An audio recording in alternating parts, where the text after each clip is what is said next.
Hola amigos, mi nombre es Oscar Díaz y empezamos otra edición de Cara y Sello, el canal de YouTube y podcast de actualidad política, económica y social del Perú, ahora con la entrevista. En esta ocasión nuestro invitado es el doctor Luis Panizo. Luis Panizo es un experto en legal minero, en legislación minera. Ha estado, para que ustedes sepan, 27 años nada menos en el Ministerio de Energía y Minas, de los cuales 15 ha integrado el Consejo de Minería, que es algo así como el Tribunal Constitucional, pero la minería en el Ministerio de Energía y Minas, donde muchos mineros temen llegar a ver sus asuntos porque es un grupo compuesto por expertos que tiene que dirimir y tiene que darle la razón o no a quien reclama.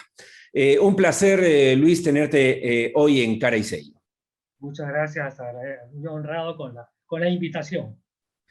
Luis, en los últimos días y en los próximos días seguramente el tema minero va a ser un tema importante, más aún si tenemos en cuenta que la candidata Keiko Fujimori todavía no las tiene consigo en la zona sur y centro del Perú, donde hay mucha minería. Si a eso le sumamos el hecho de que en las últimas elecciones, en todos los lugares donde hay asentamientos mineros, ha ganado la opción de Perú Libre, Pedro Castillo, entonces el asunto es bastante picante. Por eso quería conversar con usted, Luis, para encontrar algunas respuestas a los temas que a veces se mencionan sin conocimiento. Para empezar, vamos a empezar, pero directamente. Se habla mucho de cambiar la distribución del canon minero. Esto tiene que ver, y se habla de cambiar, por lo tanto, la ley de minería. La ley de minería, y usted la conoce muy bien, Luis, es digamos, el lugar correcto para cambiar la distribución del canon minero, para empezar con ese punto. No, yo considero que el canon minero tiene su ley propia. Yo creo que en minería tenemos que hablar de varios temas. Hablar del pasado, presente y futuro de la minería. Si hablamos del pasado, la gran mochila que tiene la minería es lo referente al tema ambiental y al problema de agua y al problema de ver beneficios de la minería. En el tema ambiental, el gran pasado que tenemos son los pasivos mineros, que lamentablemente se han creado una serie de impuestos y de ninguno se ha detraído un porcentaje para pasivos. Esa es una carga que va en contra del desarrollo de la minería, por eso es que la minería contamina. Otro tema que tenemos es el problema del agua. El problema del agua es claro, la ley de recursos hídricos establece una prelación en el uso del agua. Y en el sexto lugar recién está minería. Entonces, si no hacemos explicación de todo cómo funciona el sistema minero, vamos a tener una gran cantidad de antimineros. ¿Por qué hablamos de que en el sur hay tanta inversión contra la minería? Porque la gente no ve un beneficio concreto. Como bien usted dice, hay el canon, pero el canon lamentablemente o se mal utiliza o no se utiliza. Entonces, si la gente no ve un beneficio concreto, va a ser antiminero. Yo digo, por mi experiencia propia, en la universidad los alumnos me dicen, profesor, la minería se lleva la plata en camiones y no queda nada para el país. La gente no conoce qué es el canon. Muchos dicen, las empresas mineras pagan canon. Eso es un error enorme. Hay que explicarles cómo se origina lo que se denomina canon, lo que prácticamente son 5 leyes, que la cual es el 50% pues regresa a la región donde se ha originado la renta, ¿no? Entonces, si no explicamos, la gente no conoce. Eso es lo que vendría a ser nuestro presente. En nuestro presente tenemos que ser más didácticos en minería, no vivir enclaustrados. Bueno, esa es la intención de esta conversación, señor Panizo, aclarar algunos temas. Primer punto, entonces, el canon minero no tiene nada que ver con la Ley General de Minería. La Ley General de Minería es un marco legal básicamente para la operación minera, ¿cierto? Es un instrumento técnico, prácticamente. Técnico. O sea, no es el lugar. Cuando se habla de vamos a distribuir el canon de otra manera y vamos a cambiar la línea de minería, están hablando piedras. No es así. Piedras, totalmente de acuerdo. Ahí tiene que ser modificarse la ley del canon propiamente dicho.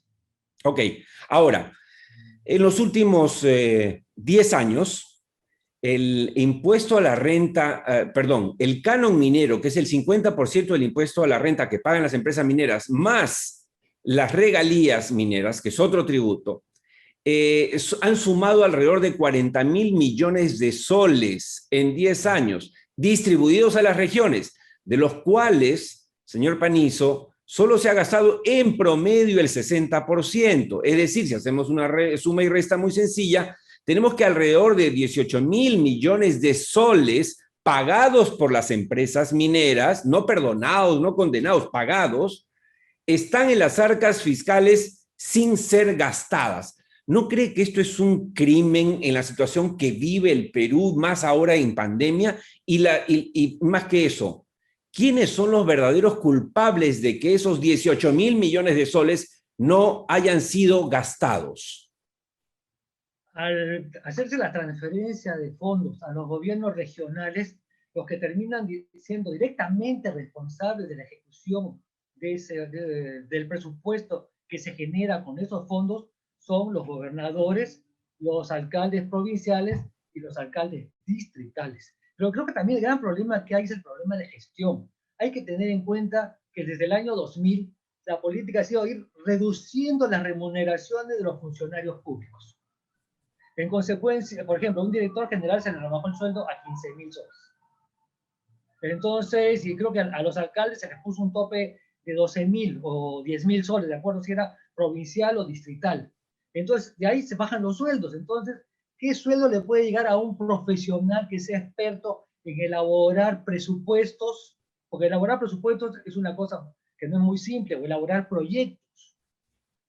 Para eso necesitamos personal altamente capacitado. Recuerdo claramente, señor Panizo, que en el gobierno de Alan García, en el segundo, se anunció con gran pompa la reducción y los topes de los salarios, efectivamente, y sobre todo esto afectaba a los profesionales que trabajaban y trabajan hoy en el Estado. Ese es el problema cuando se hace demagogia, y ahí indudablemente Alan García hizo gran demagogia, pero como consecuencia de esa demagogia hizo mucho daño. Y ahora escuchar a algunos candidatos hablar de seguir reduciendo, de reducir a la mitad de los parlamentarios, o sea, tratando de contentar a la gente. Un poco el mensaje es todos seamos pobres, ¿no? Y no mejoremos. O sea, es absurdo porque lo que usted dice es importante. La baja calidad que hoy tienen los que manejan los proyectos en los municipios y en los gobiernos regionales impide que ese dinero sea gastado. Y de igual manera impide atraer profesionales altamente capacitados para que trabajen en la zona, ¿no? Yo creo que eso tiene que cambiarse porque no es la idea de empobrecer a todos, sino mejorar el nivel de vida de todos. O sea que usted diría que una de las cosas que deberían hacer o debería ser el próximo presidente del Perú es ver una fórmula de mejorar y elevar la calidad de los técnicos de los gobiernos regionales y municipales para que sepan presentar proyectos y sepan gastar el dinero que ya existe. Claro, porque en la administración pública el manejo del dinero no es fácil. Hay que cumplir, tenemos el sistema de presupuesto, tenemos el sistema de contabilidad, y hay que cumplir todos los requisitos. Si uno falla en alguno de los requisitos, vienen las observaciones de Contraloría y los procesos administrativos. Entonces, muchas veces por el temor y por la falta de conocimiento y experiencia, no se llegan a aplicar, a ejecutar bien los presupuestos. Yo creo que eso es Ahora, sí, una señor cosa que también es Panizo, importante, que sí, también no dígame, le puede dígame. dejar de lado. Las universidades deberían capacitar profesionales porque reciben un canon. Por una participación del canon para investigación, no podrían utilizarlo en capacitar Este es un punto profesionales. bien importante, Luis, porque déjeme decirle, en momentos ahora como los que vivimos de pandemia, de recesión, de pérdida del empleo, si tuviésemos a estas universidades que encima reciben cano, como las de Cusco, las de Cajamarca, etcétera, Arequipa, un montón, pudiesen promover la preparación de cuadros técnicos para los mismos municipios y regiones, se les estaría no solamente preparando, sino también generando empleo. Correcto. Otra cosa importante, ¿no? Hay cuántas facultades de minería en departamentos mineros. Esas facultades de minería deberían convertirse entes promotores de la actividad minera, entes promotores de la capacitación de sus ingenieros para trabajar en la actividad minera. Porque si no hacemos una campaña sobre los beneficios de la actividad minera, las oportunidades que da a profesionales y técnicos, estamos mal. Porque en este país, todo lo que sea anti va ganando. Lo estamos viendo en las elecciones, que tenemos un par de grupos de anti. No, la cuestión es ver lo positivo de la actividad minera, cuánto nos ha permitido desarrollarnos, cuántos millones ha permitido de ingresos al fisco, como decíamos, cuántos millones ha habido de ingresos a los gobiernos regionales. Pues también, si hay un programa ETI donde uno ve cómo se invierten los fondos provenientes del canon. Y lo curioso es ver que, por ejemplo, en Arequipa, el 80% lo habían destinado a transportes.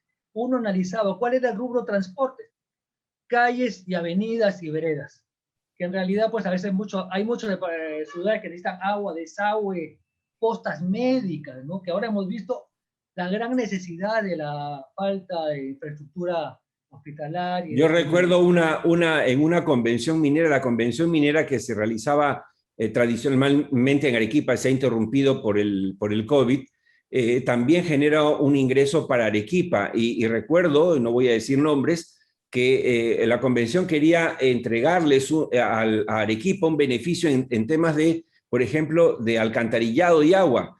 Y aquella autoridad, que no voy a decir su nombre, lo que dijo, no, eso no se ve, no se va a ver. O sea, ese es el drama. Y además con lo que deja comisión, hablemos claro, es construir pues pistas, veredas, parques, eso deja comisión para los gobernadores y como hemos visto, varios que ya están en la cárcel y también los municipios. Y ese es el gran problema, pero ahí falta liderazgo. Ojalá que quien llegue a la presidencia entienda que tiene que hacer algo, porque esta situación tampoco se puede, podemos postergarla y se puede convivir, porque seguimos creando una insatisfacción, efectivamente, como la que usted comentaba, Luis, y la gente no sabe y cree que nadie paga, que los mineros no pagan. Y la verdad es que pagan, el dinero está ahí y como le decía yo, ¿cómo es posible que haya alrededor de 18.000 millones de soles pagados por las empresas mineras que no sean gastados? Por eso yo creo que la necesidad, como bien comentaba, de modificar la ley del canon en el sentido de que se pueda repartir en efectivo y establecer unas prioridades en el uso del canon.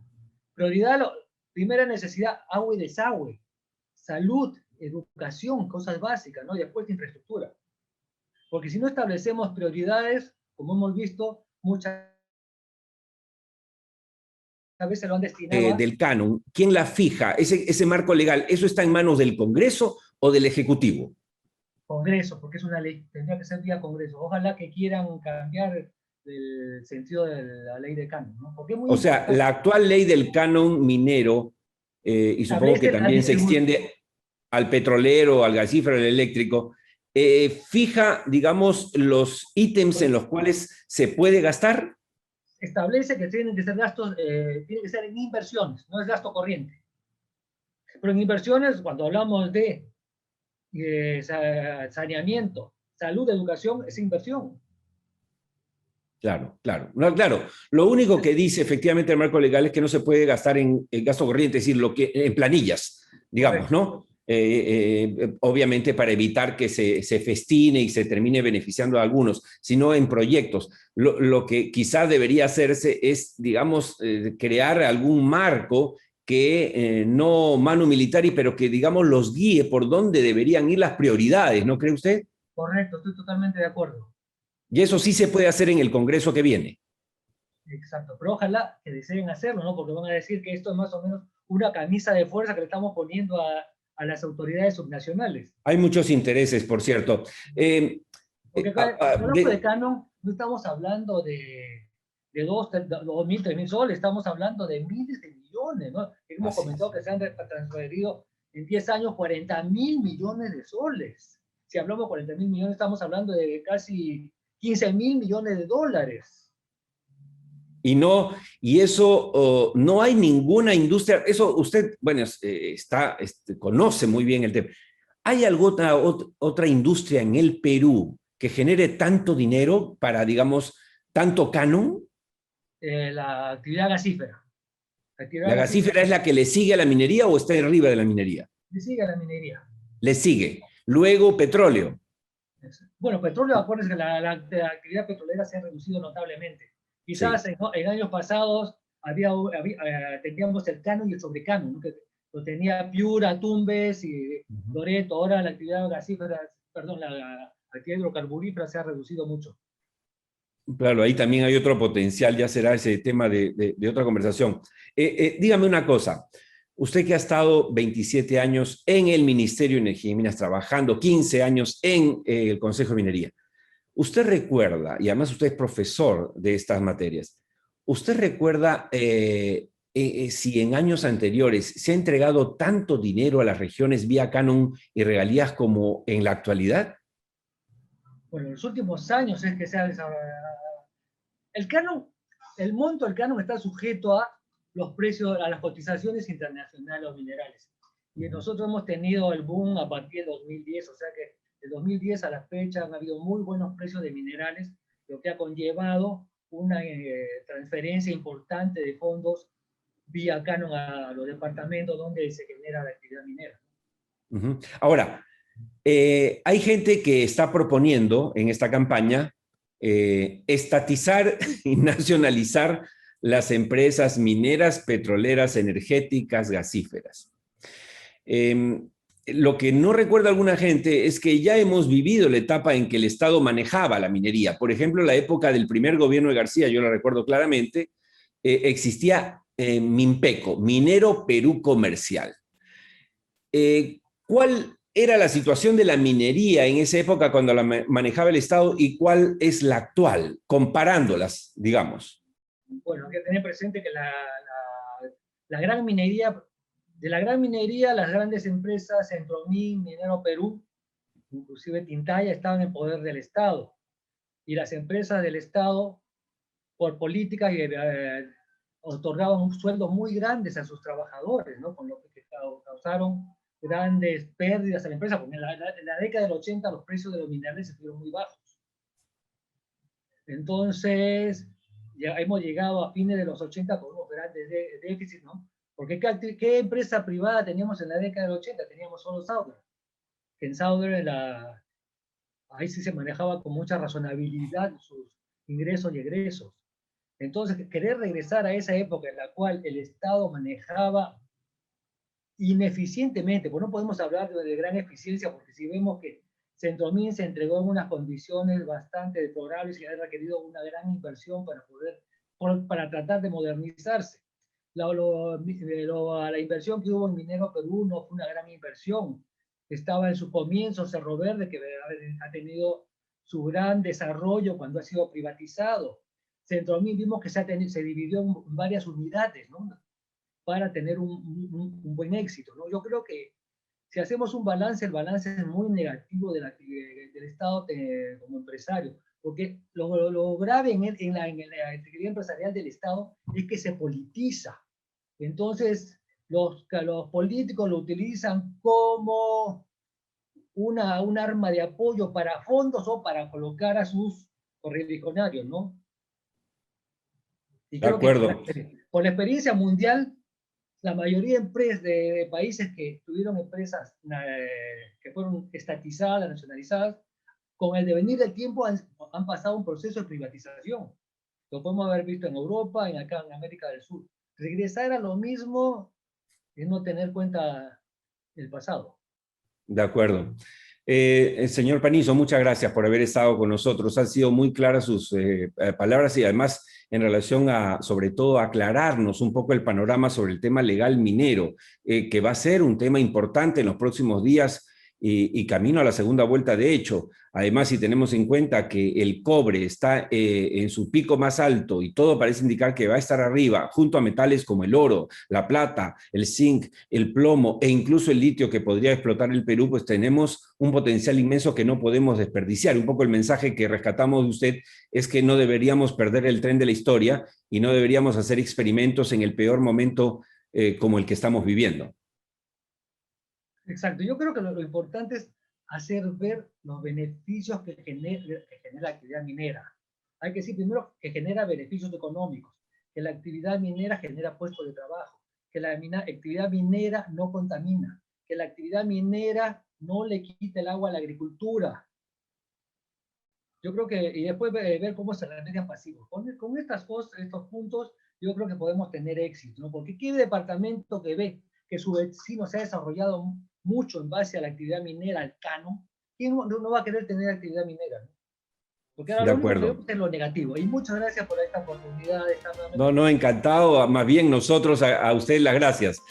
Ha sido la conversación con Luis Panizo, experto legal minero, aquí, y esto fue todo por hoy en Cara y Sello, amigos. El canal de YouTube y podcast de actualidad política, económica y social del Perú. Recuerden que nos encontramos en cualquier momento en YouTube o Spotify, salvo mejor opinión.